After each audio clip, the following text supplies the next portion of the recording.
wabarakatuh. Yang terhormat Bapak Ibu keluarga besar SMP Negeri 2 Stonggon yang berbahagia, yang hari ini cukup meminta waktu jenengan kaitannya satu, sekolah kita tengah menjalankan program pemerintahan pusat, yaitu program sekolah guru penggerak, begitu ya. Guru penggerak ini diharapkan nanti bisa diimbaskan ke Bapak Ibu satu sekolah, bahkan juga diimbaskan ke sekolah lain, begitu ya. Nah, ini dia kandung maksud dari Kementerian Pendidikan, Bapak atau dipanggil dengan istilah Mas Menteri. Harapannya sekolah itu seperti apa dan bagaimana, itu diawali dari adanya guru penggerak, kepala sekolah penggerak. Nah, harapannya nanti kebiasaan-kebiasaan yang selama ini kurang baik kita akan ubah menjadi sesuatu yang lebih baik atau budaya positif. Kesempatan yang berbahagia ini nanti Bu Nurjana selaku guru penggerak, saya ucapkan selamat dan sukses ya, terpilih sebagai guru penggerak. Mudah-mudahan nanti diikuti oleh Bapak Ibu guru yang lain yang masih muda-muda.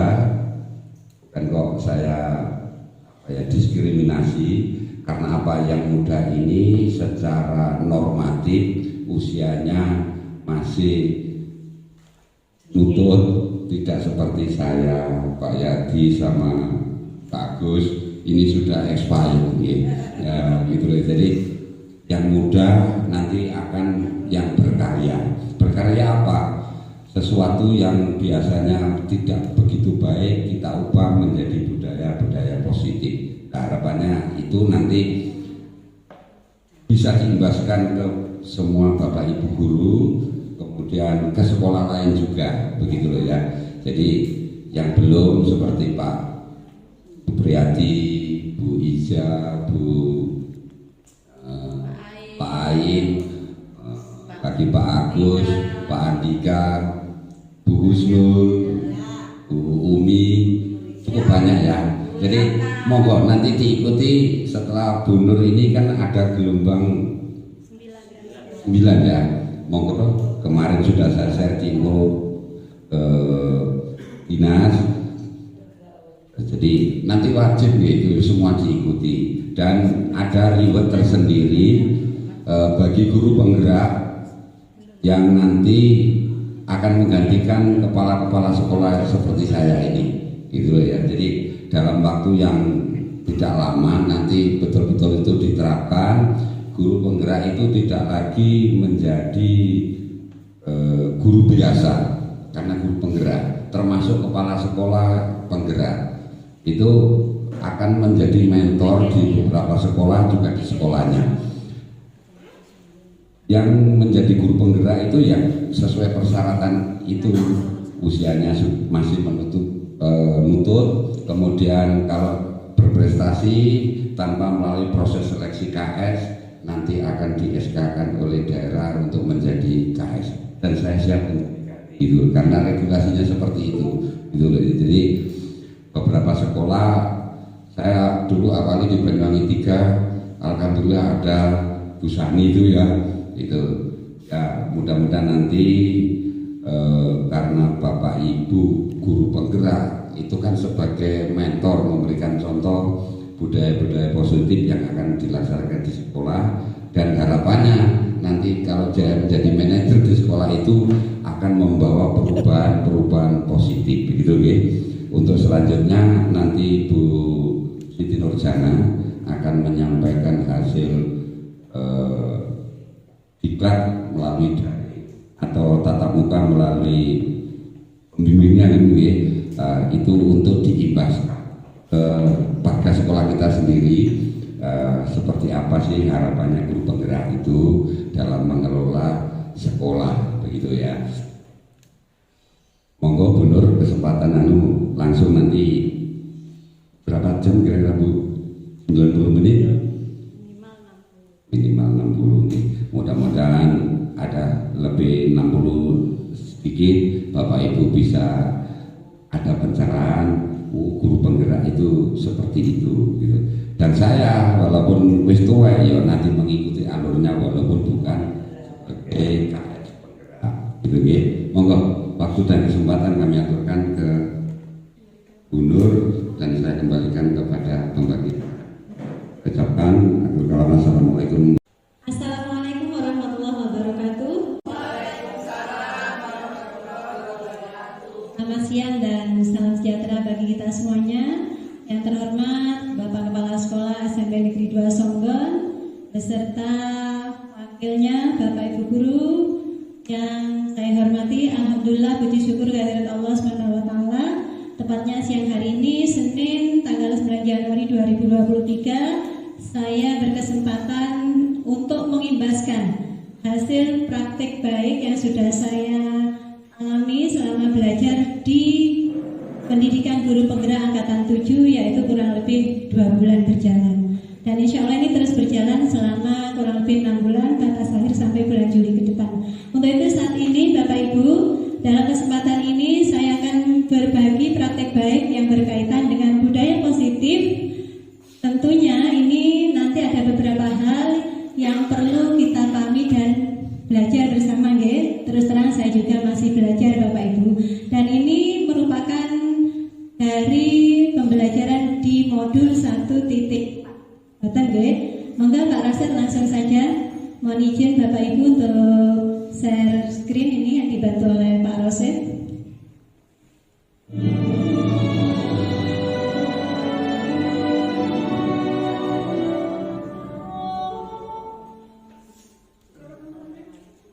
Nextnya Pak Rasid langsung di slide kedua.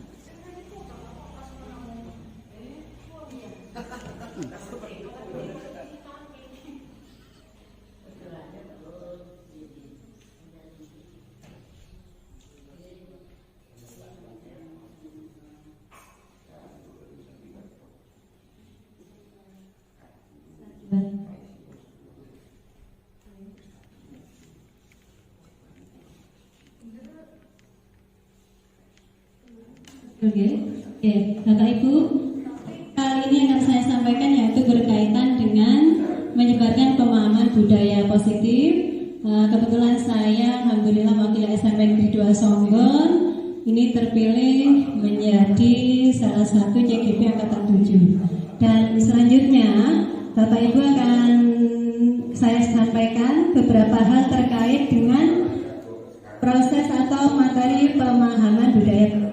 Rasid. Oke, sebelumnya Bapak Ibu yang saya hormati, Bapak Ibu guru semuanya, salam bahagia Bapak Ibu guru hebat. Ini mari kita saling mendukung untuk berkolaborasi. Karena apa? Sebagus apapun program, tanpa adanya kolaborasi dan kebersamaan, tentunya hal ini tidak ada apa-apanya. Untuk itu, seperti di siang ini, panjenengan sudah datang, ini sudah luar biasa sekali, merupakan dukungan positif bagi saya dan tentunya bagi SMP Negeri 2 Songgon ke depannya. Next, Pak Rasid.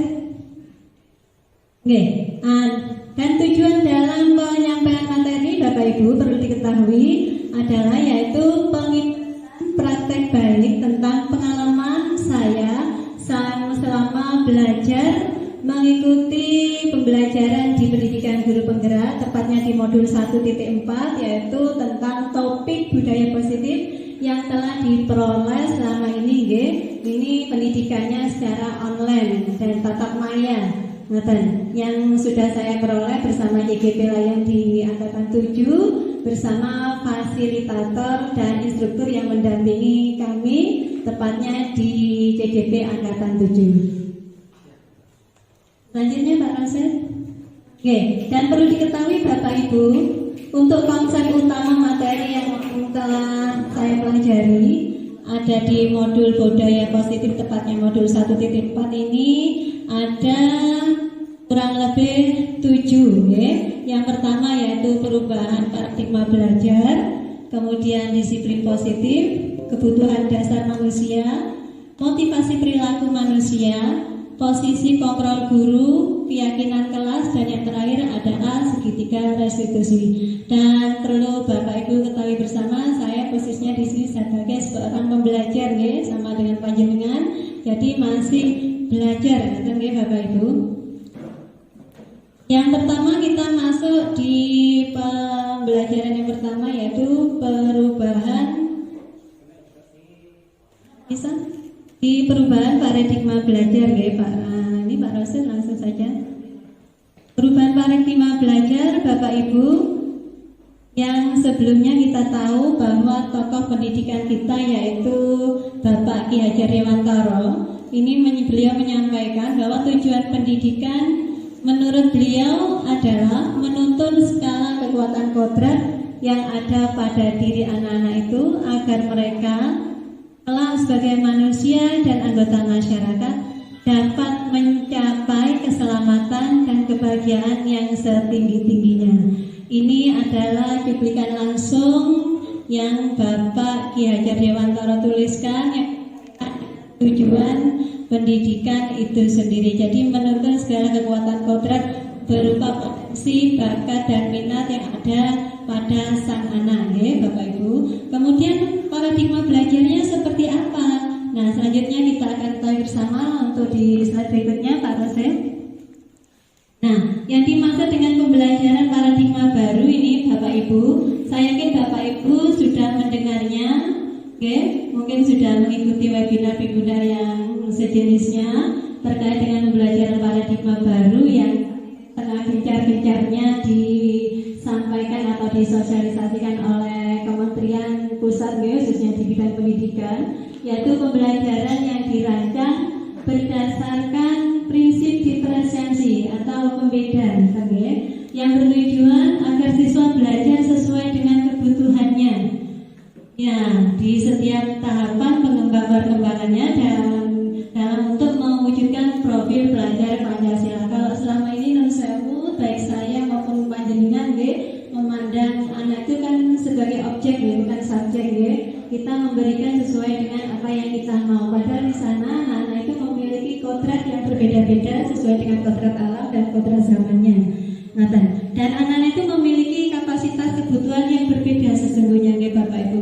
Contohnya di kelas kita itu banyak anak antara kelas atas dan kelas bawah itu yang kebutuhannya memang tidak bisa disamakan. Ini yang dimaksud dengan diferensiasi. Dan tempo hari kita juga sudah mengikuti bersama waktu itu melalui webinar tentang proses pembelajarannya, dan terus terang saya pribadi juga masih belajar untuk kedepannya untuk tahapan ini. Dan di pendidikan guru penggerak untuk tahapan ini masih belum masuk di ranah ini masih baru sebatas kulitnya, Bapak Ibu, masih di modul 1, yaitu tepatnya tentang penerapan budaya positif. Moga Pak Rasid lanjut. Kemudian terkait dengan istilah redaksi atau penulisan kata disiplin positif, saya yakin Bapak Ibu sudah tahu semuanya ini. Disiplin itu diartikan sebagai sesuatu yang dilakukan oleh seseorang pada orang lain untuk mendapatkan kepatuhan. Harapannya segala sesuatu yang kita lakukan, anak-anak itu berlaku sesuai dengan yang kita inginkan. Kalau kita bicara terkait dengan disiplin positif ini, terkait dengan redaksi atau arti dari kata disiplin. Kemudian seorang pendidik ini berperannya sebagai apa ini, Nah, ini menumbuhkan kesadaran motivasi internal. Harapannya itu, kalau selama ini kan anak-anak ini masih harus ada dukungan berupa motivasi eksternal dari luar. Nah, harapannya ke depannya anak ini dapat memperoleh atau bisa menumbuhkan kesadaran dari diri berupa motivasi intrinsik, yaitu berupa disiplin diri anak-anak kita. Kemudian kalau disiplin positif itu seperti apa ini? Pendekatan mendidik anak untuk melakukan kontrol diri. Sekali lagi, yaitu disiplin positif adalah pendekatan mendidik anak untuk melakukan kontrol diri dan pembentukan kepercayaan diri dalam mewujudkan disiplin untuk menumbuhkan kesadaran siswa tanpa paksaan atau hukuman. Nah, ini adalah tantangan bagi kita semuanya. Oke, Pak Agus, ini dan kawan-kawan semuanya, kalau selama ini kita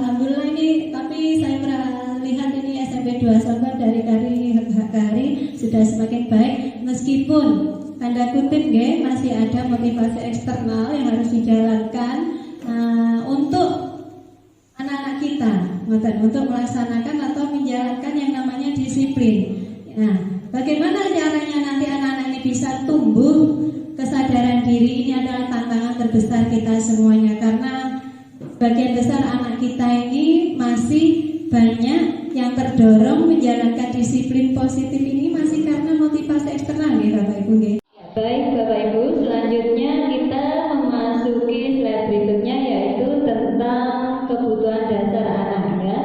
Yang perlu kita ketahui Bapak Ibu, dan tentunya ini juga bisa menjadi renungan kita bersama, bahwa selama ini kita sering menghadapi anak-anak yang indisipliner padahal di sisi lain anak-anak itu memiliki kebutuhan dasar yang menyebabkan terkadang anak ini melakukan hal-hal yang tidak kita inginkan, dan kadang mereka melakukan sesuatu yang melanggar norma-norma yang ada di lingkungan sekolah kita. Apa itu? Yakni meliputi ada 5 hal kebutuhan dasar anak. Yang pertama yaitu bertahan hidup. Bertahan hidup di sini anak-anak kadang ingin melakukan sesuatu supaya dia ingin bisa selalu survive, yaitu bertahan di lingkungannya, baik di lingkungan sekolah maupun di rumah. Dia kadang melakukan hal-hal yang tidak kita ketahui. Kita hanya mengetahui mereka melakukan sesuatu hal yang terkadang kita tidak mengerti. Kita hanya memahami mereka dari sisi sudut pandang dari diri kita sendiri. Mengapa mereka melakukan hal tersebut?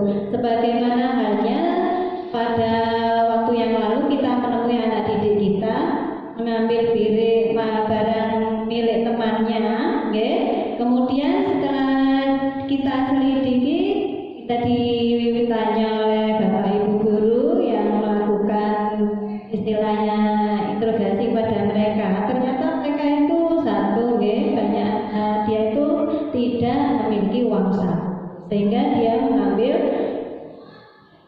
hak milik orang lain. Jadi dia melakukannya karena dia memiliki alasan. Kemudian yang kedua, mereka ingin atau membutuhkan yang namanya kasih sayang dan ingin diterima di lingkungannya. Terkadang anak-anak ini melakukan sesuatu hal yang mereka lakukan menurut mereka benar, mereka ingin diperhatikan, mereka ingin diakui dan ingin diterima di lingkungan sekitarnya. Kemudian yaitu penguasaan. Nah, ini sering terjadi atau dilakukan oleh anak didik kita, terkhusus oleh anak-anak yang berada di jenjang lebih tinggi ya Bapak Ibu ya, misalnya kelas 9 ke kelas 8, kelas 8 ke kelas 7 ya. Mereka ingin diakui bahwa mereka itu adalah lebih senior, memiliki kekuasaan. Kemudian mereka tentunya ingin diakui bahwa ini loh, saya ini kakak kelas yang harus dihormati. Kemudian kebebasan. Nah, ini ada salah satu kebutuhan dasar anak yang mereka inginkan, yaitu mereka cenderung ingin bebas, ingin melakukan hal-hal yang mereka menurut mereka itu benar, Bapak Ibu. Kemudian kesenangan, Nah, ini Bapak Ibu, tentunya kita sering menghadapi anak-anak manakala belajar di dalam kelas ini, khususnya di jam-jam terakhir. Kenapa saya kok tertidur? Kenapa saya si A, si B ini kok nggak semangat? Monggo kita introspeksi diri. Mereka ini memiliki kebutuhan dasar untuk bersenang-senang. Nah, tentunya kita bisa mengkreasikan dan ajar kita supaya lebih menarik, sehingga bisa mengajak mereka lebih fun, lebih senang, lebih enjoy, dan tentunya Bapak Ibu, belajar itu kan tidak hanya di dalam kelas. Monggo kita bisa mengajak mereka moving kelas Bapak Ibu, bisa diajak keluar misalnya. Jadi anak-anak ini pada dasarnya memiliki kebutuhan dasar yang terkadang kita sendiri tidak mengetahuinya. Selanjutnya Bapak Ibu, nah, motivasi perilaku manusia. Kita tahu bersama bahwa motivasi merupakan dorongan yang muncul pada diri manusia, baik secara sadar atau tidak, untuk melakukan tindakan dengan tujuan tertentu. Nah, tujuan atau motivasi perilaku yang ada pada anak didik kita itu tentunya ada berbagai macam. Di antaranya yaitu ada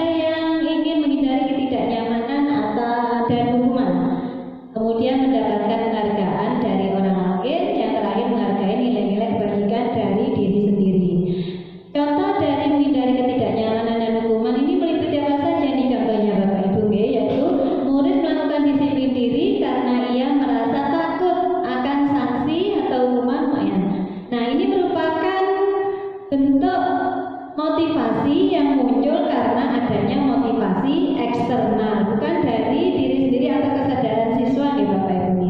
Yang selanjutnya, mereka ini ada motivasi berupa keinginan untuk mendapatkan penghargaan dari orang lain. Anak-anak cenderung melakukan disiplin diri karena ingin mendapatkan imbalan, ingin mendapatkan ujian ataupun penghargaan lainnya. Ini juga merupakan motivasi eksternal. Selanjutnya yaitu menghargai nilai-nilai kebaikan dari diri sendiri.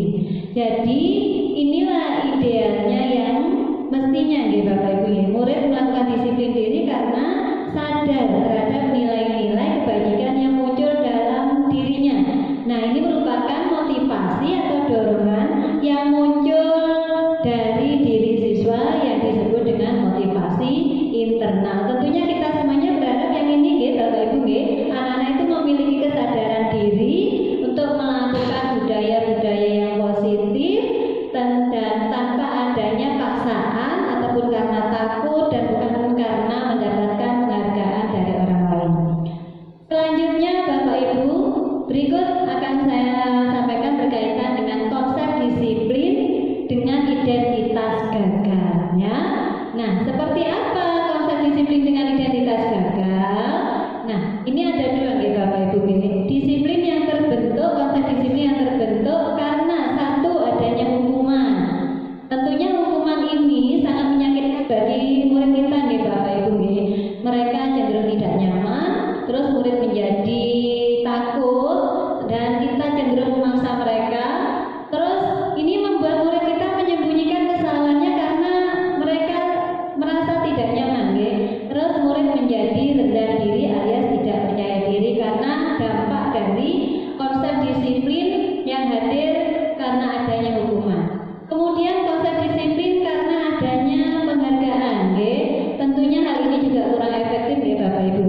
Terus menciptakan hubungan yang tidak sehat. Nah, kalau kita memberikan penghargaan kepada satu dua anak saja sementara yang lain tidak. Terus hal ini juga mematikan kreativitas anak-anak kita. Terus yang terakhir menghukum dengan sistem ranking. Nah, selama ini kita sering memberikan anak-anak itu rankingan Bapak Ibu ya. Padahal anak-anak ini kan terkadang sudah berusaha semaksimal mungkin dan kita tahu kodrat anak kan tidak sama mereka memiliki kelebihan dan kekurangan masing-masing.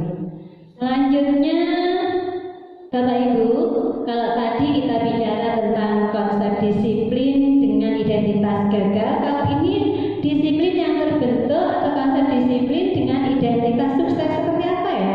Nah, yang pertama, konsep disiplin dengan identitas sukses itu tentunya ditandai dengan adanya konsekuensi. Bagaimana? Nah, ciri-cirinya. Konsekuensi ini ada ciri-cirinya sebagai berikut Bapak Ibu. Ini penguatannya bersifat jangka pendek ya Bapak Ibu. Kemudian perlu monitoring pendek juga dan stimulus respon. Murid menghormati peraturan. Nah, ini kalau konsekuensi ini cenderung titik tolaknya itu merupakan peraturan-peraturan yang merupakan ada yang dinamakan konsekuensi yang bila mana anak itu tidak mengikuti peraturan yang sudah disepakati, konsekuensinya apa? Terus anak-anak cenderung kehilangan waktu untuk merenungi kesalahan karena ada konsekuensi ini Bapak Ibu. Nah, ini yang paling ideal Bapak Ibu. Konsep disiplin dengan identitas sukses harapannya nanti kita semuanya bisa mengikuti yang ini, yaitu restitusi. Tentang restitusi sendiri nanti akan saya sampaikan di slide berikutnya Bapak Ibu. Nah, ini kelebihannya apa Bapak Ibu kalau restitusi? Tentu yang pertama murid bertanggung jawab terhadap perilakunya, fokus pada pemecahan persoalan jangka panjang, murid menghormati dirinya dan orang lain.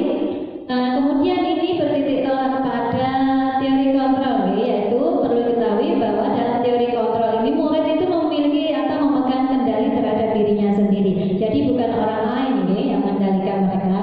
Kemudian murid lebih bersemangat memperbaiki kesalahannya. Jadi Bapak Ibu, inilah konsep disiplin dengan identitas sukses yang ditandai dengan adanya konsekuensi atau peraturan-peraturan yang harus disepakati. Kemudian restitusi. Untuk selanjutnya Bapak Ibu, kita ke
ini juga butuh proses Bapak Ibu ya. Selanjutnya nih contoh nggih Bapak Ibu nggih. Contoh perbedaan penerapan ada kasus. Bagaimana jika ini menggunakan konsep hukuman, kemudian konsekuensi ataupun restitusi ini. Oke, bedanya contoh kasus ya Bapak Ibu, siswa yang tidak mengerjakan tugas, tentunya saya ataupun jenengan ini sering ya menemui anak-anak yang tidak mengumpulkan tugas ya. Kita memberikan tugas tapi banyak anak yang tidak mengerjakan. Manakala kita memberikan hukuman, tentunya hal ini yang sering kita hadapi ya Bapak Ibu. Yang pertama, guru menghukum siswa tersebut berdiri di depan kelas selama 15 menit. Ini contohnya ya, yang sering yang pernah saya lakukan dulu ya. Yang kedua ini, guru tentunya menjadi marah ya Bapak Ibu ya. Nah, gimana kalau Bapak Ibu kalau ada anak-anak seperti ini? Tentunya kita tidak menjadi senang ya Bapak Ibu ya. Nah, ini yang manakala kita melakukan atau penerapan hukuman kepada anak didik kita. Yang berikutnya konsekuensi. Ini guru memberikan konsekuensi untuk mengerjakan tugasnya saat istirahat dan atau mengerjakannya sebanyak 2 kali lipat. Ini gimana Bapak Ibu pernah melakukan hal ini? Nah, kemudian guru tegas dan menghormati peraturan. Nah, ini konsekuensinya terbentuk karena adanya peraturan-peraturan di Bapak Ibu ya. Terus kalau penerapan restitusi seperti apa? Ini seperti ini Bapak Ibu. Guru menanyakan keyakinan kelas atau dirinya dan membantu siswa menyelesaikan persoalannya atau masalah. Bapak Ibu, jika ini menggunakan penerapan restitusi. Yang kedua, guru bisa menjadi lebih terbuka dan siswa menghormati orang lain. Jadi inilah kondisi ideal yang nantinya kita bisa terapkan, yang harapannya bisa kita lakukan bersama, yaitu melakukan proses restitusi kepada anak-anak ke depannya manakala mereka melakukan hal-hal yang tidak sesuai dengan norma-norma di sekolah kita. Kemudian selanjutnya Bapak Ibu, ini juga penting bagi saya dan panjenengan, hal yang perlu kita ketahui bersama yaitu 5 posisi peran guru ya, 5 posisi kontrol guru ya. Tentunya coba Bapak Ibu kita renungi bersama. Selama ini kita berada di posisi mana? Ini yang pertama ada penghukum, pembuat rasa bersalah, atau teman, pemantau atau manajer. Gimana Bapak Ibu kira-kira posisi panjenengan? Nah, ini kalau penghukum ya Bapak Ibu, manakala kita menemui anak-anak yang melakukan hal-hal yang tidak sesuai dengan peraturan atau tata tertib ataupun disiplin di sekolah kita menghukumnya baik secara verbal, verbal maupun non verbal, baik secara fisik maupun kata-kata. Kita juga tentunya sering ya melakukan hal ini Bapak Ibu, tidak memberi kesempatan kepada anak untuk memberikan alasannya, kita serta-merta menghukum mereka. Kemudian pembuat rasa bersalah, teman ini kadang kita diantara kita ini membangun keakraban melalui konteks kata-kata, kemudian kedekatan sikap kita kepada mereka. Terus pemantau ini, pemantau kita mengawasi anak-anak sudah sesuai atau belum ya dengan peraturan-peraturan yang sudah kita terapkan di sekolah. Nah, ini yang terakhir Bapak Ibu, posisi kontrol yang paling ideal yang harapannya baik saya maupun panjenengan bisa terapkan bersama manakala kita mendampingi anak didik kita selama belajar di sekolah, yaitu sebagai seorang manajer. Bapak Ibu. Nah, untuk menuju ke posisi kontrol manajer ini tentunya ada proses ataupun tahapan yang perlu kita ketahui bersama dan kita lalui dan lakukan bersama tentunya Bapak Ibu. Nah, seperti apa itu? Nah, ini berikutnya Bapak Ibu. Nah, ini contoh penerapan 5 posisi kontrol sebelum kita melangkah bagaimana kita memposisikan diri kita sebagai seorang manajer. Contoh kasus siswa sering terlambat saat upacara bendera. Kalau kita ada di posisi ini Bapak Ibu, penerapan dalam penerapan 5 posisi kontrol guru, memberikan hukuman ini penghukum, Bapak Ibu. Nah, ini tentunya kalimat-kalimatnya yang terkadang terucap dari kita ini seperti ini, Bapak Ibu. Patuhi aturan sekolah, lalu berdiri di depan barisan. Sering ya Bapak Ibu ya. Terus ya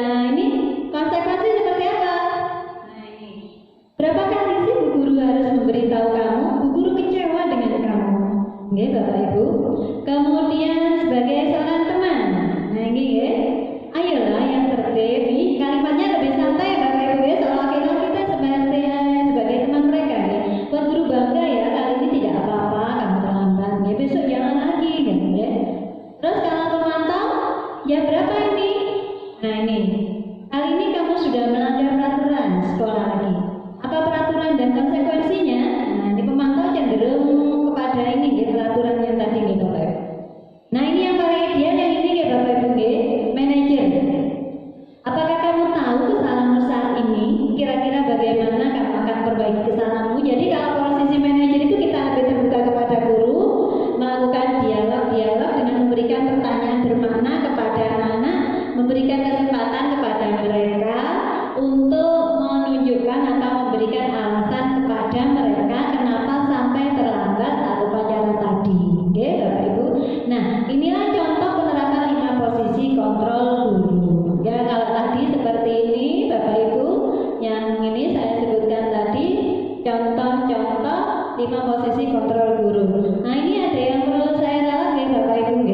Kalau yang kedua setelah memberi hukuman itu ini Bapak Ibu ini memberi rasa bersalah Bapak Ibu. Yang kedua ini bukan konsekuensi Bapak Ibu. Jadi ini pemberi rasa bersalah, ini penghukum. Kalau ini posisi kontrol sebagai teman, ini pemantau dan ini manajer. Sudah jelas Bapak Ibu Nah ini lanjut. Nah ini selanjutnya kita masuk ke keyakinan kelas. Baik Bapak Ibu, selanjutnya kita akan mengetahui contoh penerapan 5 posisi kontrol guru Bapak Ibu. Nah kira-kira Bapak Ibu ataupun saya ini selama ini ada di posisi kontrol yang mana ya Bapak Ibu Contoh kasus mahasiswa sering terlambat saat upacara bendera Bapak Ibu.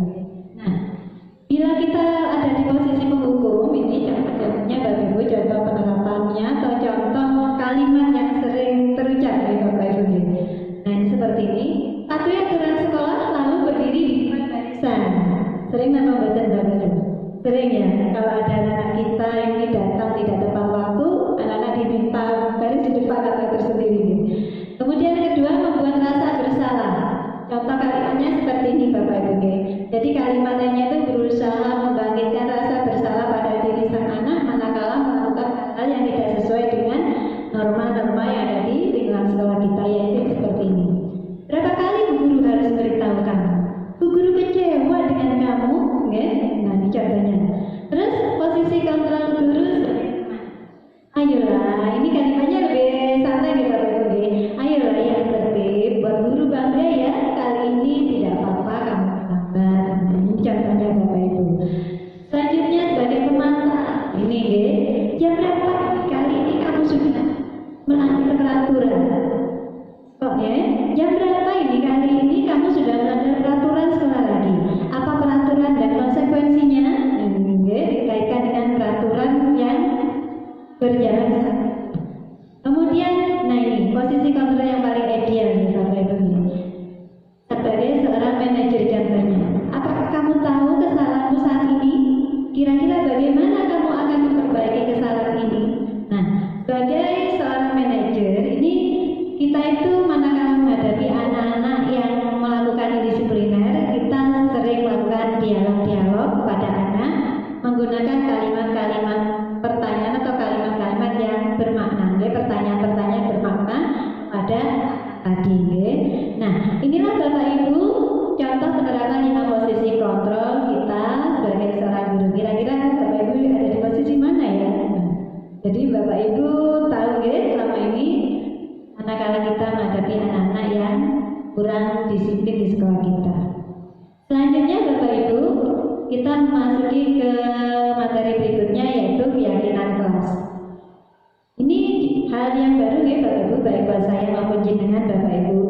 Apa itu keyakinan kelas Bapak Ibu? Ini identik dengan peraturan yang kita terapkan di sekolah kita yang selama ini kita tahu Bapak Ibu. Cuman ini Bapak Ibu, keyakinan kelas ini muncul karena adanya kesepakatan yang dirumuskan bersama, disepakati bersama dan dilaksanakan secara bersama-sama demi Bapak Ibu.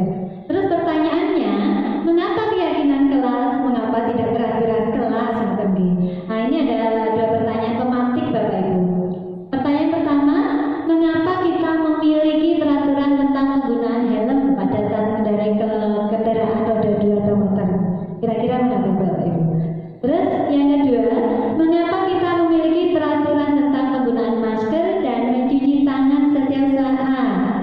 Nah, kenapa Bapak Ibu? Iya, ini tentunya dilakukan, kita jalankan untuk keselamatan, keamanan, kenyamanan bagi diri kita sendiri dan orang-orang di sekeliling kita. Oke, demikian juga dengan keyakinan kelas. Ini harapannya dirumuskan, disusun, dibuat untuk kebaikan-kebaikan diri kita bersama, oke Bapak Ibu. Nah, jadi itulah sebabnya mengapa tidak menggunakan redaksi peraturan kelas tetapi menggunakan istilah keyakinan kelas. Kalau yang selama ini kita tahu ini ya, peraturan kelas, tata tertib ataupun disiplin. Ini redaksinya ini ya Bapak Ibu, keyakinan kelas yang muncul karena adanya ini perumusan penyusunan kesepakatan bersama untuk dilaksanakan secara bersama-sama. Terus berikutnya Bapak Ibu, bagaimana proses pembuatan kegiatan keyakinan kelas? Terus peran kita sebagai seorang guru itu apa? Oke, yang pertama Bapak Ibu perlu diketahui, guru memiliki peran mengajak siswa dalam konteks pembuatan keyakinan kelas. Saya panjenengan nantinya diharapkan bisa berperan untuk mengajak siswa merumuskan keyakinan kelas bersama-sama agar bisa disepakati dan dilaksanakan secara bersama-sama. Keyakinan kelas ini adalah fondasi awal pembentukan, yaitu kesepakatan bersama yang diawali dari masing-masing kelas, ya Bapak Ibu. Jadi pertama-tama guru setelah mengajak anak-anak ini diajak berdiskusi tentang kesepakatan dan peraturan apa saja yang nantinya harus dilaksanakan di kelas itu, ya Bapak Ibu. Bisa diterapkan di dalam kelas dan di luar kelas, di lingkup yang lebih umum yaitu di lingkungan sekolah, baik dalam konteks pertemanan maupun dalam konteks manakala dia bersosialisasi dengan lingkungan di sekitarnya, dengan guru dan orang-orang di sekelilingnya. Setelah selesai didiskusikan, kemudian dirumuskan peraturan ini menjadi keyakinan kelas. Anak-anak ini sebelumnya setelah berdiskusi diminta menuliskan, ya Bapak Ibu. Nah, satu bisa menuliskan kata-kata atau kalimat yang sedianya bisa dirumuskan menjadi peraturan, peraturan tadi menjadi keyakinan kelas, ditempel seperti ini Bapak Ibu. Terus setelah ditempel, keyakinan kelas tersebut bisa disusun seperti ini, diketik yang bagus, yang baik, bisa di banner yang sekiranya anak-anak ini bisa membaca semuanya manakala keyakinan kelas tadi sudah tersusun, sudah terbentuk dan disepakati secara bersama-sama. Tujuannya apa Bapak Ibu? Setidaknya ini menjadi pengingat bahwa mereka itu punya pagar, punya batasan-batasan yang merupakan yang pada awalnya tadi kesepakatan bersama untuk dilaksanakan secara bersama juga. Oke, demikian tentang keyakinan kelas. Selanjutnya Bapak Ibu, bagaimana penyusunan keyakinan kelas? Kalimatnya seperti apa ya ini? Kalimatnya yang pertama lebih abstrak dari peraturan ya Bapak Ibu. Jadi tidak terlalu rinci ya Bapak Ibu ya. Nah, jadi lebih abstrak. Kemudian dibuat dalam bentuk kalimat positif. Contoh manakala Bapak Ibu menghendaki anak tidak boleh menggunakan HP pada saat jam-jam pelajaran. Selama ini kan kita sering menggunakan kalimat negatif ya Bapak Ibu. Contohnya, jangan bermain HP. Ini kalimat negatif atau positif Bapak Ibu? Iya, kalimat negatif. Nah, ini bisa diganti dengan kalimat positif Bapak Ibu. Contohnya seperti, ayo HP-nya dimasukkan di dalam tas selama pembelajaran, atau boleh menggunakan HP manakala ada izin dari Bapak Ibu guru. Terus yang selanjutnya tidak terlalu banyak sehingga mudah diingat ya. Jadi sedikit saja nih Bapak Ibu, poin-poinnya saja. Terus sesuai dengan kondisi kelas dan sekolah dan mudah diterapkan. Jadi bisa jadi kelasnya Wija atau Pak Supri tidak sama ya. Nanti keyakinan kelasnya sesuai dengan kebutuhan kelas tersebut. Selanjutnya berupa pernyataan universal. Ini kalimatnya umum ya Bapak Ibu. Yang terakhir ini idealnya seperti ini Bapak Ibu ya. Semua warga atau sekolah dilibatkan saat membuatnya. Jadi semuanya ikut berperan aktif dalam merumuskan keyakinan kelas. Oke Bapak Ibu. Selanjutnya Bapak Ibu. Nah ini Bapak Ibu ya. Tadi sempat disinggung di slide berikutnya ini ya.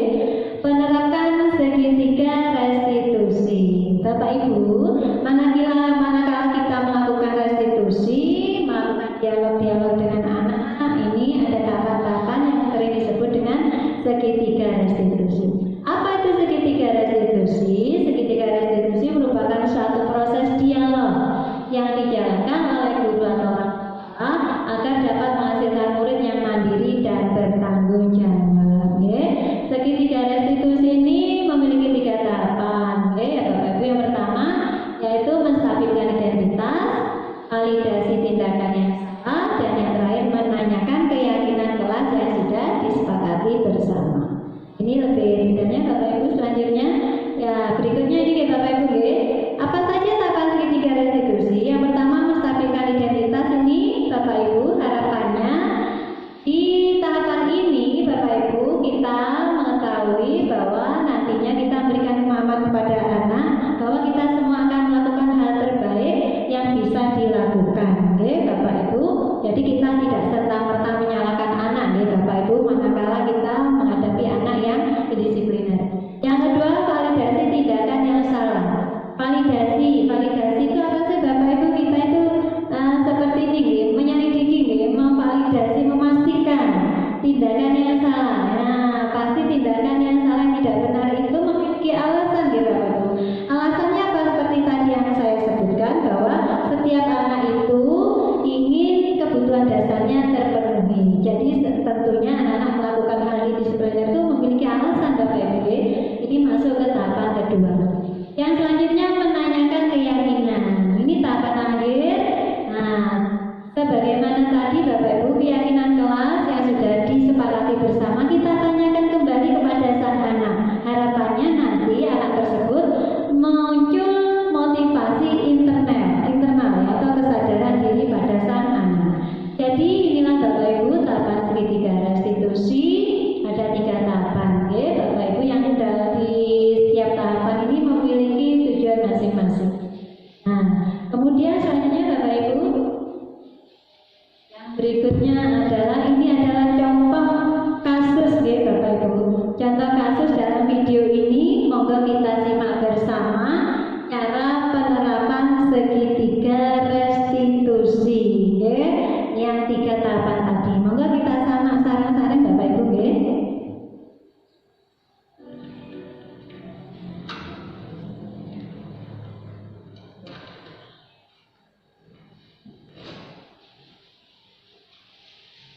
Siang Sarah. Siang Pak. Sudah lama nggak ketemu Sarah. Kenapa hari ini ada di sini? Kesel Pak, kesel banget. Masa aku Ini dikatain menanyakan sama identitas, Bapak Ya aku Ibu. marah lah. Aku balik katain Eka di depan kelas. Kesel banget. Oh begitu. Ya pasti kamu marah dan kesal. Bapak juga akan marah apabila ada yang menuduh Bapak seperti itu. Kemudian pada saat itu kamu mau melakukan apa? Ya saya langsung ngatain Eka lah Pak. Kesel banget. Saya bentak-bentak dia depan teman-teman lain. Ini mulai fase validasi, tahapan validasi. Karena suatu alasan tertentu bukan? Iyalah, masa saya diam saja Pak? Ya saya bela diri lah. Masa saya dituduh tukang fitnah? Ya wajar lah. Mempertahankan harga diri itu sesuatu yang penting buat kamu. Untung kamu tidak bertindak lebih gegabah lagi. Hanya membentak-bentak. Iya Pak. Untung saya masih bersabar dan hanya membentak saja. Sudah gemes padahal. Saya pasti bela diri lah. Ya pasti ya. Tapi kamu memilih untuk tetap bertahan dan bersabar. Kamu memilih untuk tidak berbuat lebih parah lagi bukan? Iya. Nah, sekarang coba kita lihat lagi tindakan kamu yang bentak-bentak Eka di kelas.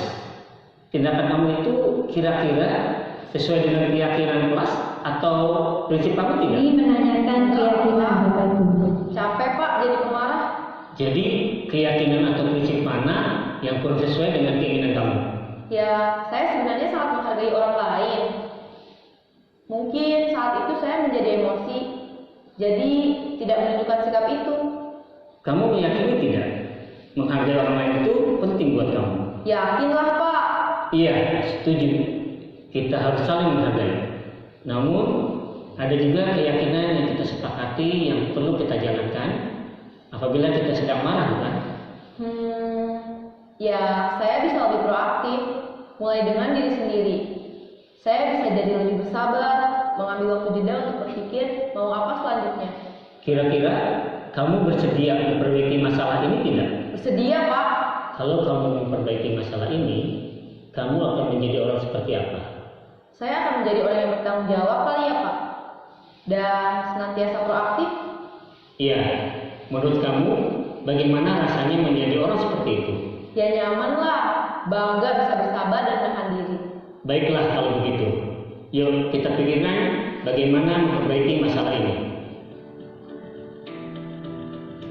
Baik Bapak Ibu, demikian tadi adalah contoh video singkat penerapan restitusi gitu. Baru saja kita menyaksikan contoh bagaimana seorang Jadi manakala kita menghadapi atau menemukan anak-anak yang indisipliner atau sekiranya memiliki persoalan, kita sebagai seorang guru manakala memainkan atau memerankan posisi sebagai seorang manajer, kita melakukan yang namanya tahapan berupa segitiga restitusi. Bapak Ibu, ada beberapa tahapan, yaitu 3 tahapan, yaitu yang pertama menstabilkan identitas, yang kedua validasi kesalahan, yang ketiga menanyakan keyakinan. Jadi kita tidak serta-merta mengeksekusi bahwa sang anak ini melakukan indisipliner atau kesalahan yang tidak sesuai dengan kesepakatan, keyakinan kelas kita. Nah, bagaimana caranya? Tentunya ini merupakan atau membutuhkan sebuah proses ya Bapak Ibu, karena ini juga hal baru bagi saya sendiri khususnya, dan tentunya bagi Bapak Ibu semuanya. Tapi saya yakin manakala kita ada keinginan untuk berubah, mengubah pola pikir kita, dan kita ingin berproses menjadi seorang manajer, nah ini dalam memainkan peran sebagai seorang pendidik di sekolah kita, saya yakin hal ini pasti wujud ya. Nah, pada tahapan ini Bapak Ibu, kita menjalankan atau melakukan dialog dengan melakukan atau memberikan pertanyaan-pertanyaan bermakna kepada anak. Ya Bapak Ibu, harapannya anak-anak itu terbentuk kesadaran atau motivasi internal. Jadi kita tidak serta-merta mengadik ataupun mengeksekusi anak bahwa si A, si B, si C, si D dan seterusnya, bahwa anak ini tidak baik dan seterusnya ya Bapak Ibu. Baik Bapak Ibu, untuk selanjutnya Bapak Ibu kita masuk di slide berikutnya ya Bapak Ibu. Nah ini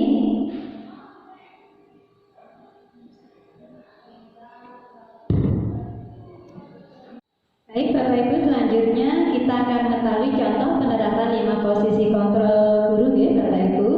Nah kira-kira Bapak Ibu ataupun saya ini selama ini ada di posisi kontrol yang mana ya Bapak Ibu ya? Contoh kasus mahasiswa sering terlambat saat upacara bendera nih Bapak Ibu. Nah bila kita ada di posisi penghukum, ini contohnya Bapak Ibu, contoh penerapannya atau contoh kalimat yang sering terucap ya Bapak Ibu. Nah ini seperti ini. Patuhi aturan sekolah, lalu berdiri di depan barisan. Sering memang baca Bapak Ibu? Sering ya. Kalau ada anak kita ini datang tidak tepat waktu, anak-anak diminta baris di depan atau tersendiri. Kemudian kedua, membuat rasa bersalah. Contoh kalimatnya seperti ini Bapak Ibu. Jadi kalimatnya itu berusaha membangkitkan rasa bersalah pada diri sang anak manakala melakukan hal yang tidak sesuai dengan norma-norma yang ada di lingkungan sekolah kita, yaitu seperti ini. Berapa kali Bu Guru harus memberitahu kamu? Bu Guru kecewa dengan kamu, ya? Nah ini contohnya. Terus posisi kontrol guru, ayolah, ini kalimatnya lebih santai nih Bapak Ibu.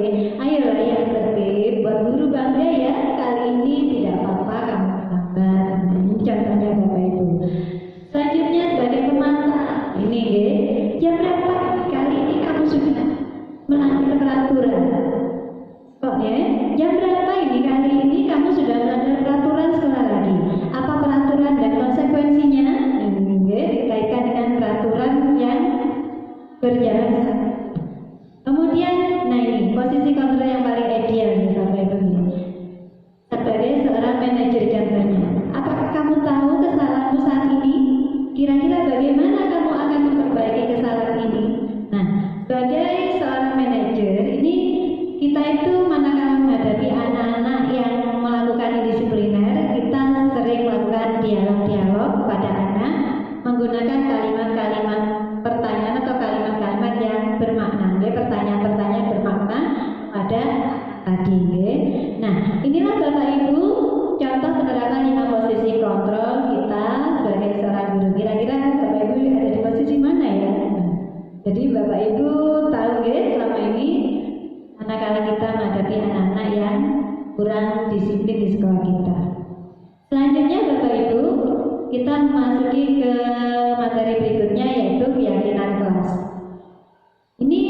hal yang baru ya Bapak Ibu, baik buat saya maupun jenengan Bapak Ibu. Apa itu keyakinan kelas Bapak Ibu? Ya, ini identik dengan peraturan yang kita terapkan di sekolah kita yang selama ini kita tahu ya Bapak Ibu. Cuman ini Bapak Ibu, keyakinan kelas ini muncul karena adanya kesepakatan. Oke, nah dirumuskan bersama, disepakati bersama dan dilaksanakan secara bersama-sama, demi Bapak Ibu. Terus pertanyaannya, mengapa keyakinan kelas, mengapa tidak peraturan kelas, demi? Nah ini ada dua pertanyaan pemantik Bapak Ibu. Pertanyaan pertama, mengapa kita memiliki peraturan tentang penggunaan helm pada saat mengendarai kendaraan roda 2 atau motor? Kira-kira mengapa Bapak Ibu? Terus yang kedua, mengapa kita memiliki peraturan tentang penggunaan masker dan mencuci tangan setiap saat? Nah, kenapa Bapak Ibu? Iya, ini tentunya dilakukan, kita jalankan untuk keselamatan, keamanan, kenyamanan bagi diri kita sendiri dan orang-orang di sekeliling kita. Oke, demikian juga dengan keyakinan kelas. Ini harapannya dirumuskan, disusun, dibuat untuk kebaikan-kebaikan diri kita bersama, oke Bapak Ibu.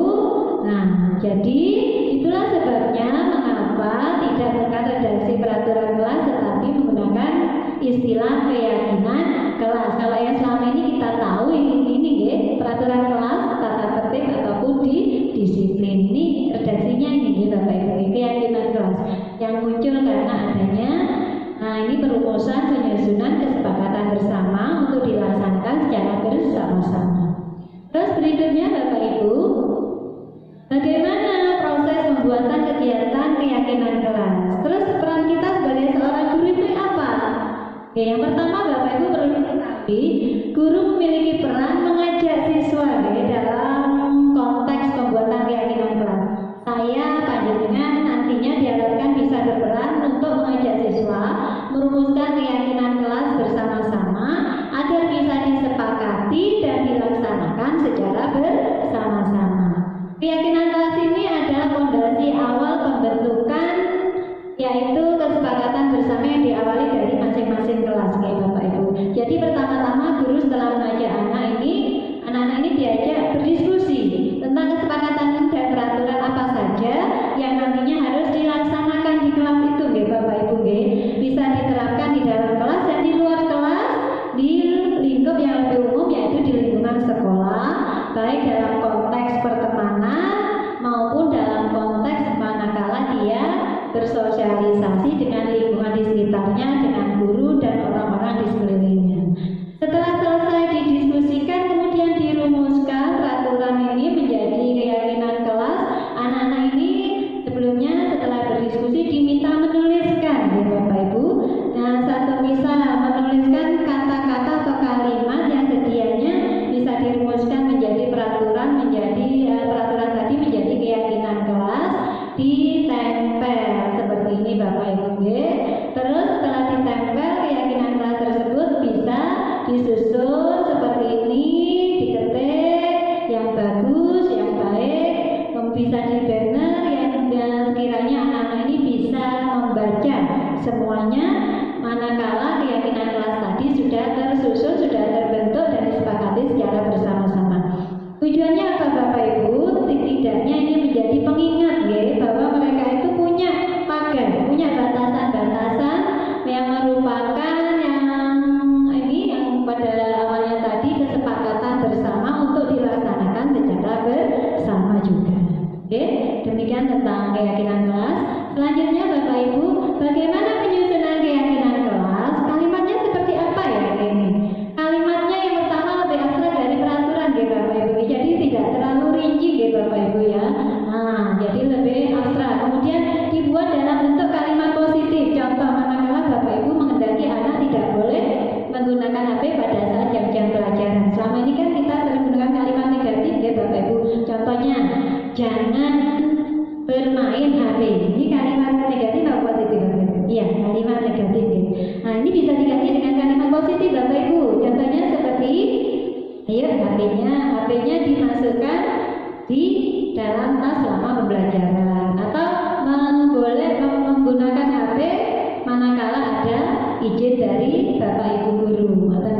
Terus yang selanjutnya tidak terlalu banyak sehingga mudah diingat. Jadi sedikit saja nih Bapak Ibu, poin-poinnya saja.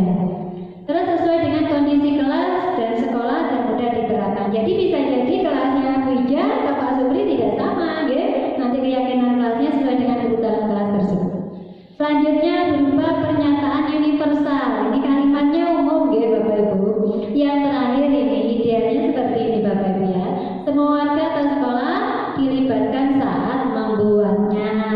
Jadi semuanya ikut berperan aktif dalam merumuskan keyakinan kelas, Bapak Ibu. Selanjutnya Bapak Ibu, nah ini Bapak Ibu, yang tadi sempat disinggung di slide berikutnya ini, penerapkan segitiga restitusi. Bapak Ibu, manakala kita melakukan restitusi, melakukan dialog-dialog dengan anak, ini ada tahapan-tahapan yang sering disebut dengan segitiga restitusi. Apa itu segitiga restitusi? Segitiga restitusi merupakan suatu proses dialog yang dijalankan oleh guru atau orang tua agar dapat menghasilkan murid yang mandiri dan bertanggung jawab.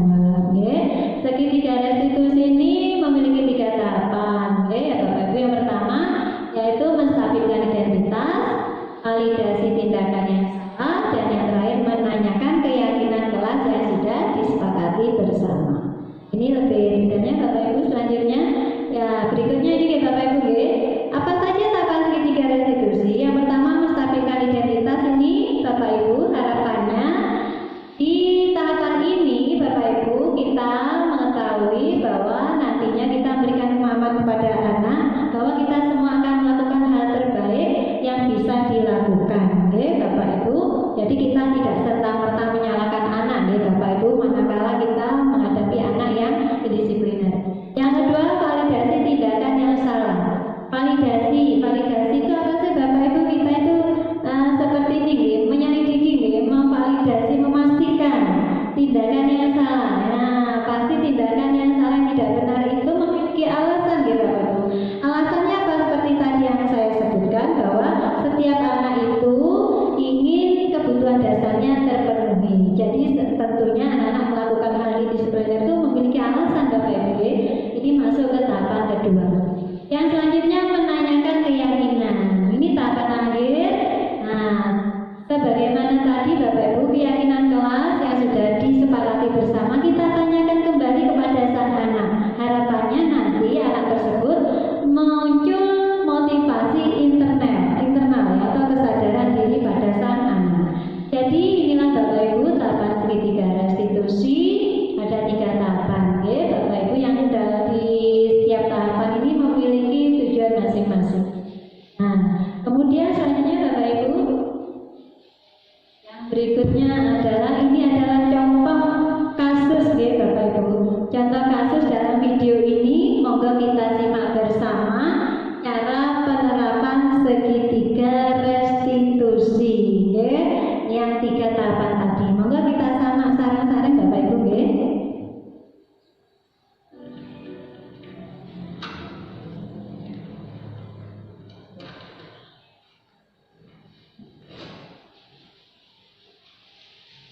Siang Sarah.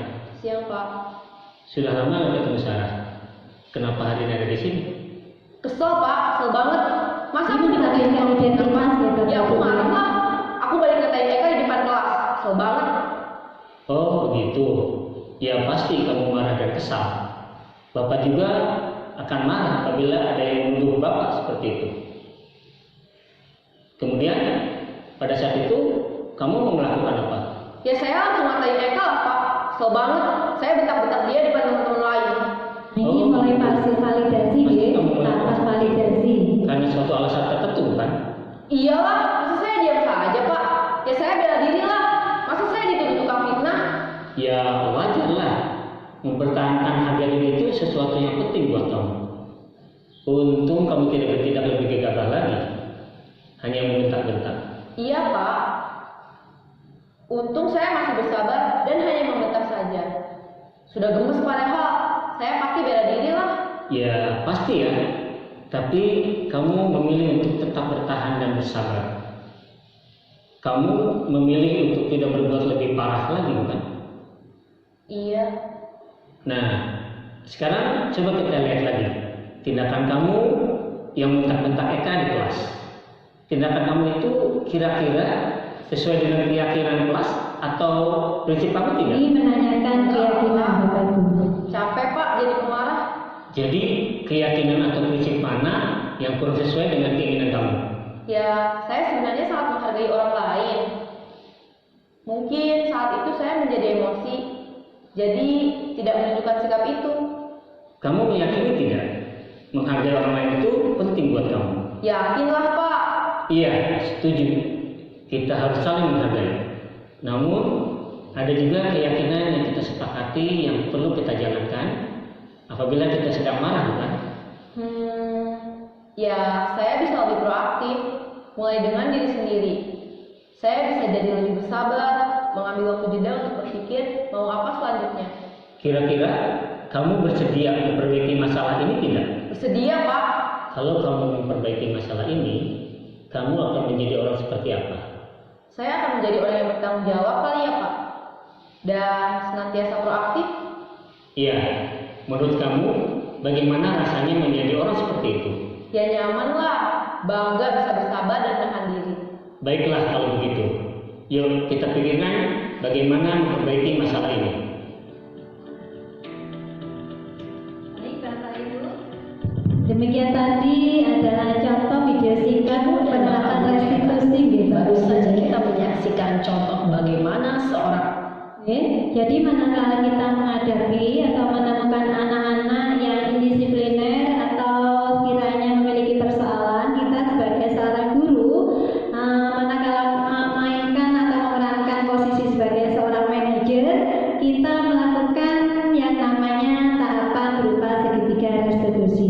Bapak Ibu, ada beberapa tahapan, yaitu 3 tahapan, yaitu yang pertama stabilkan identitas, yang kedua validasi kesalahan, yang ketiga menanyakan keyakinan. Jadi kita tidak serta-merta mengeksekusi bahwa sang anak ini melakukan indisipliner atau kesalahan yang tidak sesuai dengan kesepakatan, keyakinan kelas kita. Nah, bagaimana caranya? Tentunya ini merupakan atau membutuhkan sebuah proses ya Bapak Ibu, karena ini juga hal baru bagi saya sendiri khususnya, dan tentunya bagi Bapak Ibu semuanya. Tapi saya yakin manakala kita ada keinginan untuk berubah, mengubah pola pikir kita, dan kita ingin berproses menjadi seorang manajer, nah ini dalam memainkan peran sebagai seorang pendidik di sekolah kita, saya yakin hal ini pasti wujud ya. Nah, pada tahapan ini Bapak Ibu, kita menjalankan atau melakukan dialog dengan melakukan atau memberikan pertanyaan-pertanyaan bermakna kepada anak. Ya Bapak Ibu, harapannya anak-anak itu terbentuk kesadaran atau motivasi internal. Jadi kita tidak serta-merta mengadik ataupun mengeksekusi anak bahwa si A, si B, si C, si D dan seterusnya, bahwa anak ini tidak baik dan seterusnya. Ya Bapak Ibu. Baik Bapak Ibu. Nah, ini Bapak Ibu yang perlu kita ketahui bersama bahwa dalam penerapan program disiplin positif yang tercantum dalam Standar Nasional Pendidikan, hendaknya kita sebagai seorang guru memiliki standar kepribadian. Maksudnya nih berawal dari kita dulu ya Bapak Ibu ya. Mengawali dari diri kita sendiri sebelum kita menerapkan ke anak didik kita, yaitu memiliki standar profesional, sosial yang baik, di mana guru mampu berefleksi pada posisi kontrolnya saat ini, bagaimana perjalanan dirinya sebagai seorang among ya. Ini yang prinsip yang filosofi pendidikan yang sudah diajarkan oleh Ki Hajar Dewantara, yaitu kita diharapkan idealnya menjadi menjalankan posisi kontrol sebagai seorang manajer, yakni menuntut murid menjadi insan yang mandiri, merdeka dan bertanggung jawab. Ini sudah tercantum di Standar Nasional Pendidikan. Jadi intinya dari hal-hal yang sudah dituliskan di sini bahwa berawal dari diri kita sendiri ya Bapak Ibu, dari diri kita dulu. Maka lanjut Pak Rasid, ini yang terakhir. Ini kunci keberhasilan dari penerapan disiplin positif adalah kekompakan dan kebersamaan kolaborasi Bapak Ibu. Dari di awal saya sudah menyampaikan Sebagus apapun program yang dirancang, disusun, tapi feedbacknya dari kita semua, dari lingkungan kita ini kurang mendukung, ya program tinggallah program nih Bapak Ibu nih. Jadi intinya penerapan ini harus ada kebersamaan, kekompakan, yaitu kolaborasi yang melibatkan semua pihak. Tempo hari pada saat pertemuan wali murid, pihak sekolah sudah menjembatani dengan mendatangkan seorang psikolog, ya. Harapannya anak-anak ini bisa menerapkan disiplin positif di rumahnya juga, bukan hanya di sekolah. Dan di sekolah ini saran-saran kita awali, Bapak Ibu yang keyakinan kelasnya sampai saat ini belum dirumuskan, monggo digiatkan, anak-anak diajak untuk merumuskan keyakinan kelas, karena skup paling rendah di tingkat sekolah itu adalah di kelas, ya Bapak Ibu. Nah, ini ujung tombaknya adalah wali kelas. Kalau untuk berkaitan dengan bidang studi, nah ini guru mata pelajaran. Bila mana ada anak-anak yang nantinya membutuhkan perhatian khusus, ya, kita bahasanya perhatian khusus, bukan anak nakal. Manakala kita menerapkan yang namanya posisi kontrol sebagai seorang manajer dan penerapan segitiga restitusi, kita sudah punya senjata yang namanya keyakinan kelas ataupun sekolah, ya Bapak Ibu. Dan salah satu implementasi penerapan budaya positif bisa berupa kegiatan rutin, spontan, terprogram, dan dalam bentuk keteladanan, yaitu berawal dari kita sebagai seorang pendidik. Dan dalam hal ini Pak Agus sebagai seorang kesiswaan tempo hari sudah menyusun agenda program yang sudah disodorkan atau sudah disampaikan ke kepala sekolah, rancangannya seperti apa. Nanti Pak Agus bila mana ada waktu, entah hari ini entah kapan, nanti akan disampaikan ke panjenengan semuanya, ya. Sekali lagi itu dari saya. Sekiranya ada feedback, ada masukan, monggo Pak Yadi. Terima kasih Bu Nur. Masuk saja saya. Kesimpulan dari budaya positif ini kan berawal dari keyakinan kelas. Keyakinan kelas itu dibentuk atas dasar kesepakatan bersama antara siswa dengan walasnya.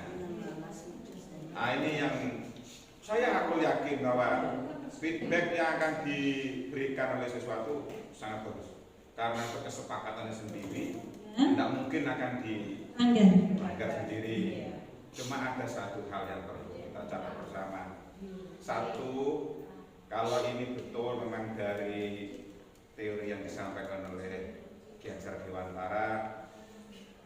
Dewantara pada saat menyampaikan ini, skup sekolahnya kecil. Saya tahu persis di Yogyakarta tanpa siswa itu tahu. Dulu, ya kecil, enak memang kalau diterapkan ini. Ya. Kalau diterapkan tidak usah terlalu besar, sudah. Sekolah kita ini saja. Sekolah kita ini yang 17 kelas, rombelnya siswanya lebih dari 500 hampir 600. Ini agak kesulitan. Terus terang saja ini agak kesulitan.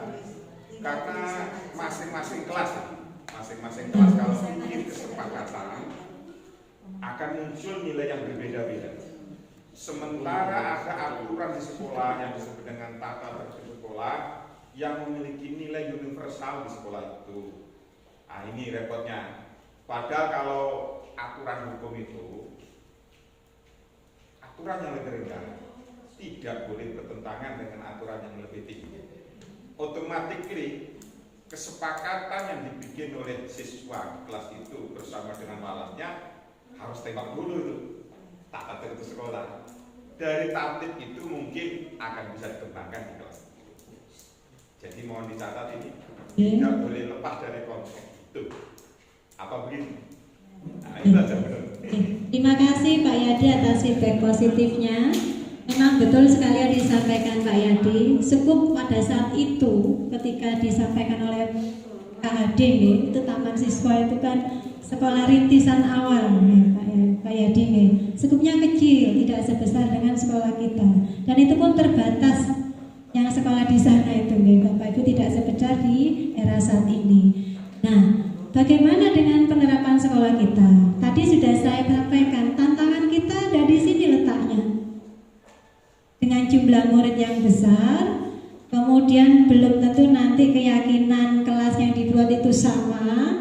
Nah, dan perlu diketahui Bapak Ibu, tadi sudah saya sampaikan sebagaimana hasil pengalaman belajar yang sudah saya dapatkan. Ini saya juga dapat dari pembelajaran proses belajar di pendidikan guru penggerak, bahwa yang namanya keyakinan kelas 1 itu berawal dari skup rendah dulu. Lalu bagaimana untuk yang lebih luas? Nah, tadi sudah saya sampaikan ada istilah redaksi.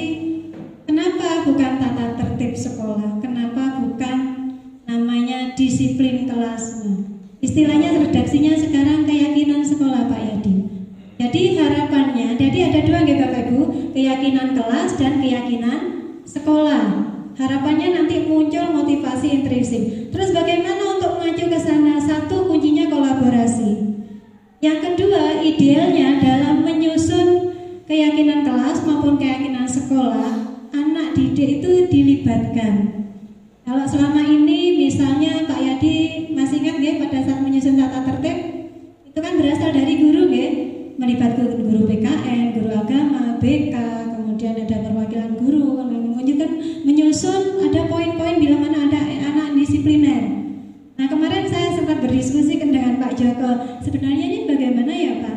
Pak Joko menyampaikan idealnya itu memang nanti pada saat merancang yang namanya keyakinan sekolah itu tahapannya adalah melibatkan siswa. Dalam ini perwakilan, tidak mungkin kita melibatkan sekian ratus anak, dilibatkan semuanya. Tentunya ini membutuhkan banyak waktu dan tenaga.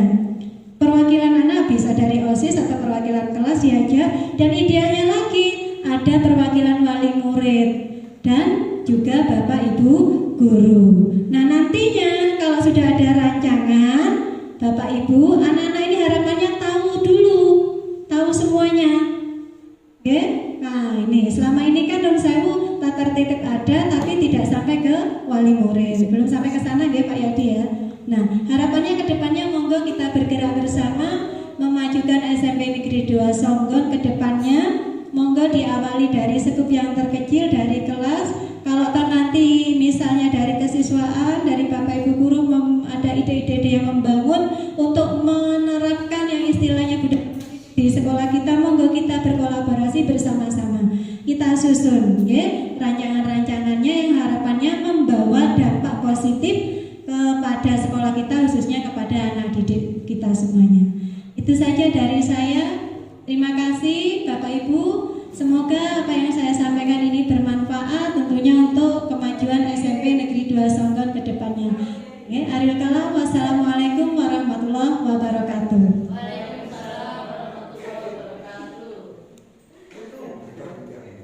Pada kesempatan hari ini kita bisa bertemu kembali. Sesi berikutnya ini, alhamdulillah panjenengan ini yang kelas 7 dapat free cas ini, gratis dari sekolah Makan Hati. Makan hati apa? Makan hati langsung kawruh parenting, cara ngomong di era kekinian. Ini kalau dulu ngomong saat ini namanya parenting ya Bu. Diriannya mereka udah ngertos parenting itu apa ya? Oh, orangnya desa tapi pikirannya gaya kota. Nah, ini alhamdulillah baru terrealisasi tahun ini. Sepanjang saya di sini alhamdulillah ini bisa terrealisasi parenting, berbagi peran dalam mendidik anak untuk menumbuhkan budaya positif di sekolah. Dan di rumah juga redaksinya maupun terkurang di sekolah dan di rumah. Selama ini Bapak Ibu wali kelas kadang disambati oleh ini monitornya Bu Fitri, ini pembukanya disambati oleh wali murid. Kadang ada wali murid yang berkata seperti ini Bu Fitri,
bisa, istilahnya bisa mendampingi. Karena zamannya saya, zamannya jenengan dengan anak sekarang eranya sudah berbeda. Kalau dulu dimarahi sedikit, anak langsung nunduk, ya. Langsung nunduk. Kalau sekarang di jurne kebut satu ngajeng ya Bu, malah lari ya. Nah, harapannya nanti bisa tumbuh budaya positif di sekolah dan di rumah. Mohon izin ini share screen ini, Bu Fitri. Ya. Nah, ini ngapunten yang di depan ini posisinya kurang pas, layarnya, tapi yang belakang suaranya jelas, Nah, apa sih budaya positif itu, Bapak Ibu ya? Gampangannya budaya positif itu adalah segala perwujudan tingkah laku anak yang baik, sae yang bagus, baik itu di rumah maupun di sekolah. Yang berawal dari anak-anak ini bisa memahami yang namanya keyakinan kelas dan keyakinan sekolah. Maksudnya kata-kata tertentu yang ada di sini anak-anak mengikuti, bisa mengikuti semua. Kalau di rumah seperti apa? Nurut penjenengan. Kan? Itu kan yang diharapkan, wayai sholat, wayai ngaji, ngawas, wayai sekolah, misalnya mengerjakan tugas, mengerjakan tugas. Nah, selama ini kan kita dibenturkan dengan banyak hal. Ada yang ibunya berada di luar kota, anaknya di pondokan. Ada yang titipan di neneknya, ngapunten ya. Jadi nggak tahu perkembangan anak secara langsung. Kemudian kemudian bagaimana perkembangan budaya positif di sekolah ini? Tujuannya apa sih? Pentingnya apa? Harapannya anak ini sadar diri, bukan karena takut, bukan karena ada sanksi, tapi tumbuhnya kesadaran diri berupa motivasi intuisi dari dalam anak, Nah ini sadar diri, ngerti, Oh, aku kudu ngene, aku kudu ngono ben apik. Harapannya seperti itu, Bapak Ibu.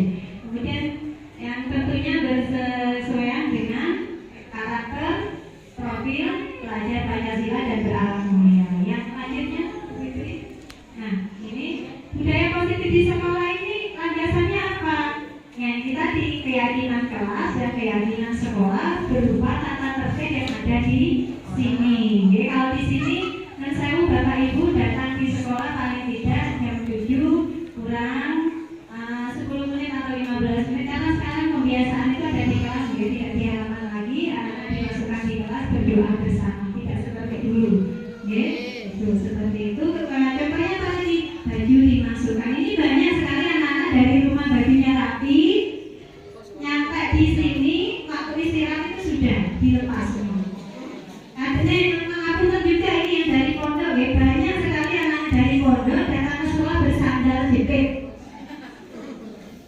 Ya, sandal aku. Jadi menurut saya kalau ada sandalnya yang diminta Bapak Ibu guru, bukan diambil Bapak Ibu guru dipakai, ditaruh supaya apa? Anak ini sadar di sekolah, supaya pakai sepatu. Memakai sepatu bukan sandal. Kadang ditanya, sepatu mudik, kulangku nggak buka udah. Nah, sesuk sekolah kok dibuka begini apa? Niate karepe piye? Nonton nggih? Ya kalau misalnya kakinya tidak sehat, ngapunten, misalnya kena kutu air dan sebagainya, pas di tempatnya sepatu masih bisa dimaklumi. Nah ini tidak ada hujan, tidak ada angin, tiba-tiba pakai sandal jepit. Mohon tolong Bapak Ibu kerjasamanya dilihat, Terus menurut saya lagi seragam itu tidak sesuai dengan yang dipakai, sesuai dengan ketentuan berlaku. Wayahe batik pakai biru putih, celananya biru nganggo demeng. Ini Bapak Ibu guru sudah sering mengingatkan ini. Terus ngapunten rambut itu di sekolah kita itu 321, ada setara niku. Ada yang sampai panjang, kok ini ngantol semua seperti sang beduk, yang tengah panjang, yang belakang panjang, kanan kiri tipiskan. Ada di paling ngapunten Bu, jalan itu mau. Nah, sekolah ini sangat baik Bu. Kalau menemukan anak-anak seperti itu didatangkan tukang cukur pun mesum Bu. Sekolah yang bayari Bu. Nah, kadang anak-anak tidak mau lari. Nah ini, aku kan kalau misalnya ada keluhan, kalau saya madul ada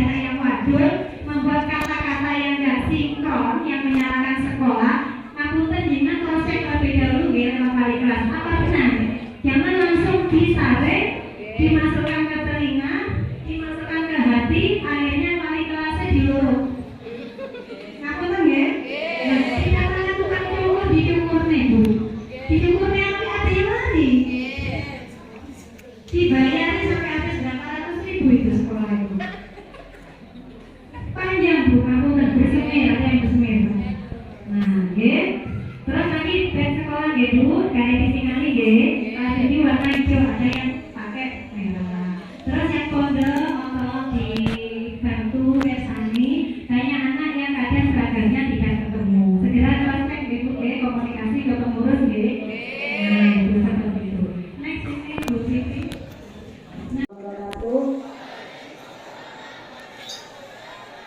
Assalamualaikum warahmatullahi wabarakatuh.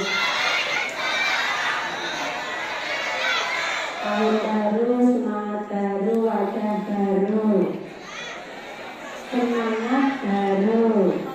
Ya, alhamdulillah kita sudah masuk ke lembaran tahun baru 2023. Mestinya harus tambah semangat. Untuk itu saya mewakili Bapak Ibu Guru Keluarga Besar SMP 2 Songgo mengucapkan selamat tahun baru 2023. Semoga satu tahun ke depan lebih baik ya.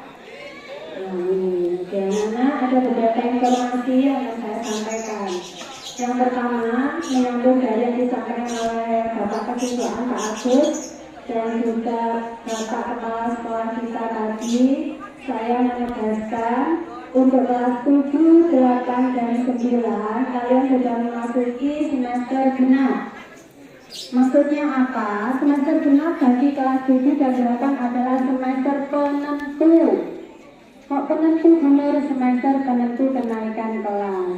Untuk itu, Bapak Ibu Guru berharap di semester ini kalian harus lebih baik semuanya, ya. Termasuk kelas 9. Kelas 9 waktu kalian sudah tidak banyak lagi. Maksimal 3 bulan saja masuk masa efektif belajar di sekolah kita. Kelas 9 bulan April adalah masa penentu kelulusan puncaknya, yaitu ujian kelulusan. Diperkirakan di bulan April. Sedangkan kelas 7 dan 8 adalah nanti kalian akan menghadapi UKK, ujian kenaikan kelas. Okay? Maka dari itu anak-anak, mulai hari ini dan seterusnya di semester ini, apa yang sudah disampaikan oleh Pak Agus dan juga Pak Joko itu tadi merupakan salah satu budaya-budaya positif atau kebiasaan-kebiasaan baik yang harus kalian ikuti. Okay? Contoh mulai dari kedatangan hingga kepulangan sekolah. Datang tadi sudah diingatkan paling tidak jam 7 kurang 10 sampai 15 menit sudah di sekolah ya. Yang sudah parkir segera masuk. Tidak ada lagi yang ada di depan area parkir atau di luar sekolah. Masuk di sini langsung. Kalau sudah berada di area sekolah, dilihat, oh yang tiket siapa. Budaya kebersihan tetap dijaga. Paham ya? Kemudian budaya berpakaian, nanti sudah diingatkan, ditegaskan. Terus bersikap dan berperilaku yang baik. Sepakat anak-anak? Bisa dimengerti ya? Nah, nanti kalian akan dipantau, akan dinilai. Ya, bukan hanya nilai yang intelektual, tadi Pak Joko juga menyampaikan. Maka dari itu, Bunur, dalam kesempatan ini, karena rasa sayang kepada kalian, Bapak Ibu Guru juga mengingatkan, ayo pembiasaan-pembiasaan baik yang sudah dijalankan di semester ganjil, di semester genap ini ditingkatkan ya, budaya positif yang ada di sekolah kita. Sepakat ya? Assalamualaikum warahmatullahi wabarakatuh. Waalaikumsalam.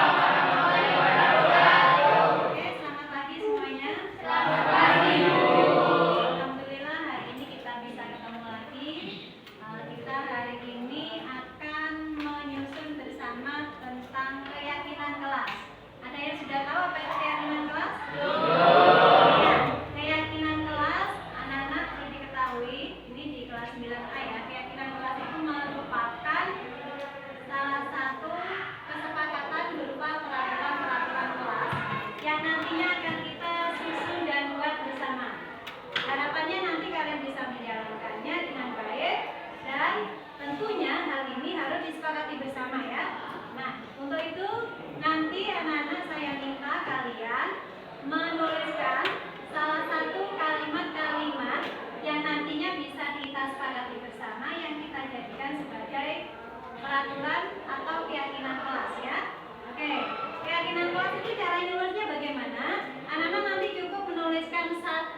kalimat saja di selembar kertas ini. Nah ya, salah satu kalimatnya nanti kalian tulis di sini. Satu anak ingat, satu kalimat. Kalimatnya isinya yang positif ya, tidak boleh berisi yang negatif. Nah, kenapa? Supaya biar bisa dipahami dengan gampang. Contoh misalnya, kalian di sini anak-anak bisa memakai HP, menggunakan HP? Boleh. Jika ada izin atau kesepakatan dari guru pengampu ya. Nah, kalau misalnya kalian menghendaki itu, kalimatnya harus menggunakan kalimat yang positif ya. Boleh membawa HP jika jika dibutuhkan. Tulis satu di sini ya. Oke ya. Tulislah kalimatnya kalimat yang positif. Itu yang pertama yang berkaitan dengan KPM. Terus kalian misalnya punya kesepakatan lagi berkaitan dengan pertemanan. Supaya rukun, kalian menghendaki seperti apa? Tulis di sini. Terus berkaitan dengan penggunaan seragam. Oke. Nah, kita sepakati supaya nanti harapannya kegiatan belajar mengajar baik di dalam kelas maupun kalian ketika melakukan interaksi dengan teman, Bapak Ibu guru semuanya berjalan dengan baik dan saling menghormati. Sudah mengerti? Ada yang ditanyakan? Oke, berarti nanti silakan tuliskan di sini. Ingat, satu anak satu kalimat. Kalimatnya yang umum atau yang abstrak ya. Yang maksudnya apa? Kalimatnya ini mudah dipahami dan bisa dimengerti, mudah dijalankan serta disepakati bersama. Siap menulis ya? Siap. Saya bagikan.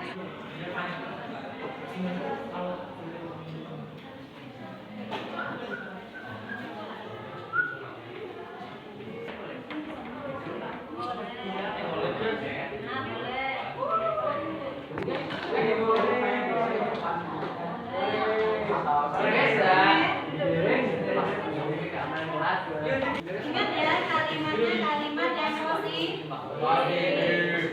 Nanti akan kita kumpulkan, kita ambil, kita rumuskan bersama kalimat-kalimat yang sama.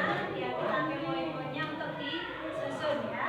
Dan nanti sudah tersusun baik, kita ketik, kita susun, kita tempel, kemudian ditandatangani oleh pengurus kelas dan wali kelas. Ya.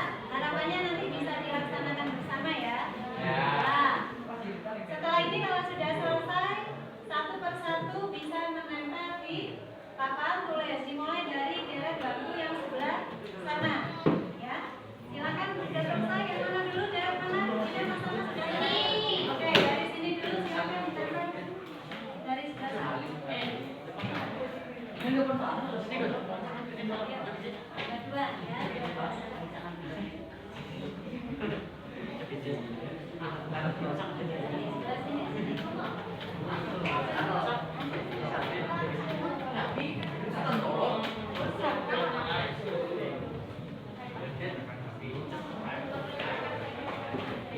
Ya, kalimatnya positif ya.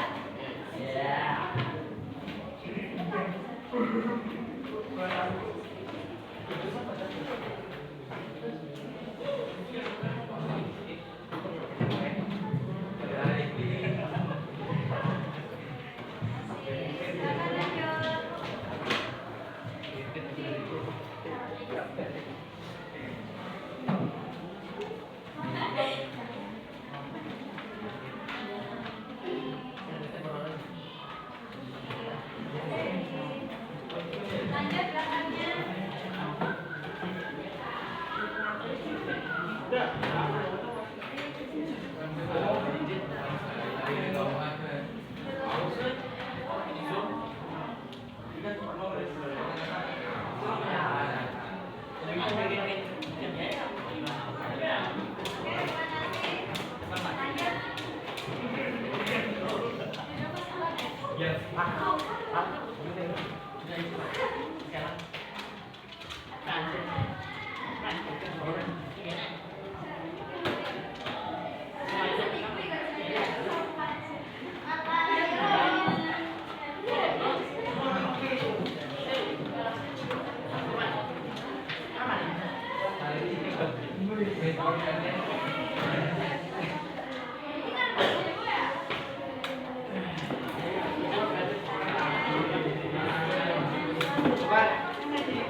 Kalau misalnya ada kalimat negatif yang tertulis, coba nanti kita cari yang positif yang nantinya harapannya bisa kita jalankan bersama ya. Oke, yang pertama, menggunakan kerudung yang diberikan oleh sekolah. Ya, maksudnya apa ini? Menggunakan seragam dan atribut yang sesuai dengan peraturan sekolah. Oke, bagus. Menggunakan kaos kaki sama ya dengan seragam yang sudah ditentukan. Maksudnya menggunakan seragam dan atribut yang sesuai dengan ketentuan sekolah. Bagus. Nah, ini ternyata masih ada dua kalimat ini saya lihat ada yang masih berbentuk kalimat negatif. Coba nanti Nur diberikan ide ya. Nah, tidak boleh berkelahi bersama teman di kelas maupun di jam pelajaran. Tidak boleh berbicara kotor di dalam kelas. Maksudnya apa ini? Saling menghargai ya. Oke, kalimatnya saling menghargai sudah tepat ya. Oke, saling menghargai. Kalau tidak berbicara kotor sama nggak saling menghargai? Sama. Oke, bagus. Disiplin waktu, setuju? Setuju. Oke, mentaati peraturan sekolah. Oke, berarti terus menghargai dan mendengarkan sama yang tadi ya, saling menghargai. Menjaga kebersihan kelas dan menjaga fasilitas kelas. Berarti apa? Menjaga kebersihan dan fasilitas kelas. Oke, bagus. Terus menggunakan HP di jam-jam tertentu di saat dibutuhkan sesuai dengan apa? Kesepakatan atau izin dari guru pengajar. Oke, terus menjaga kebersihan kelas sama, saling menghargai sama. Nah ini bersikap sopan kepada teman dan guru, setuju? Setuju. Oke, menjaga keamanan kelas sudah tadi ya.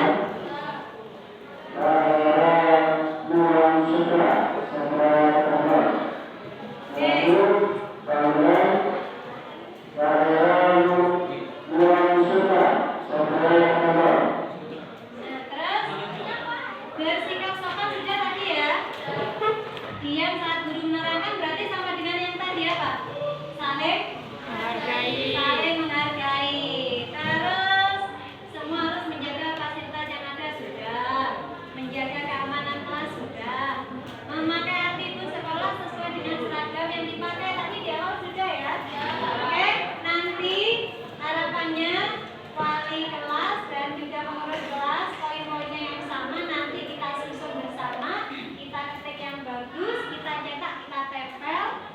ditandatangani oleh wali kelas sama ketua kelas. Oke, dari sini ada yang ditanyakan? Ya, katakan. Misalnya kalau ada yang tidak menjalani poin-poin di atas, oke, pertanyaan yang bagus.